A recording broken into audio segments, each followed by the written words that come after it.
चलिए दोस्तों, आज देखते हैं एक बहुत बेहतरीन क्वेश्चन।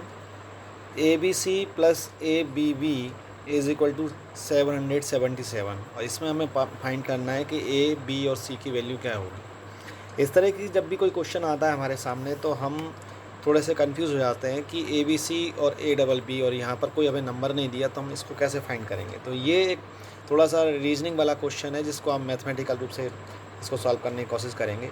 बहुत सिंपल तरीका है इसका, बहुत सिंपली इसको कर सकते हैं और इस टाइप के और भी क्वेश्चन अगर आपके सामने आते हैं तो आप इसी मेथड से उसको सॉल्व करने की कोशिश कर सकते हैं। देखिए करते हैं, कोशिश करते हैं हम।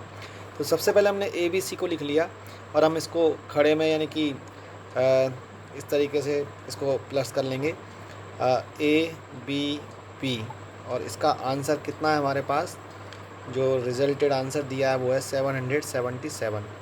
अब सबसे पहले हम सबसे बड़ी बात ये कि हम इसको हाईएस्ट जो हमारा ऑर्डर है वहाँ से स्टार्ट करेंगे। तो यहाँ से हम इसको स्टार्ट करेंगे तो हमने देखा कि ये दोनों नंबर सेम है और जब दो सेम नंबर का प्लस हमें बताया कि 7 कभी आता नहीं है, तो क्योंकि नंबर दोनों सेम है और हमारा जो रिजल्टेड आंसर है वो 7 है, तो क्या होगा कि इसमें एक 100% इसमें एक हासिल आ रही होगी, यानी कि ये दोनों नंबर सेम है और इसमें एक प्लस करके 7 बनेगा। दैट मीन्स क्या हुआ कि ए की वैल्यू भी 3 होगी और इसकी भी वैल्यू 3 होगी, तो 3 और 3 1 6 और एक जो कैरी आएगी, हासिल जो आएगी जिसको हम हासिल भी बोलते हैं हिंदी में, तो वो जाएगा 7। अब क्योंकि हासिल इधर से आ रही है तो यहाँ रिजल्टेड आंसर कितना आना चाहिए 17 का 7 और कैरी हासिल इधर चली जाएगी।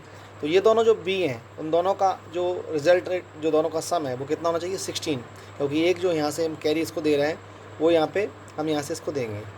तो ये 8 और ये भी 8, तो 8 और 8 16, ठीक है।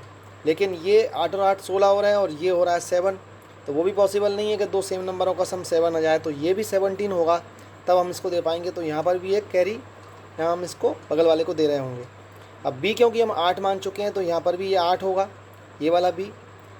और 9 कितना होना चाहिए, क्योंकि ये 7 है तो यहाँ होना चाहिए 9। क्यों, क्योंकि 8 और 9 हो जाएगा 17, तो 8 और 9 17 की 7, यानी 8 और 9 17 की 7, कैरी 1, फिर ये 8 और 8 16 और 1 कैरी हम इधर से ले रहे हैं तो 17 की 7 कैरी 1, 3 और 3 1 और 6 7। आई होप आपकी समझ में आ गया होगा।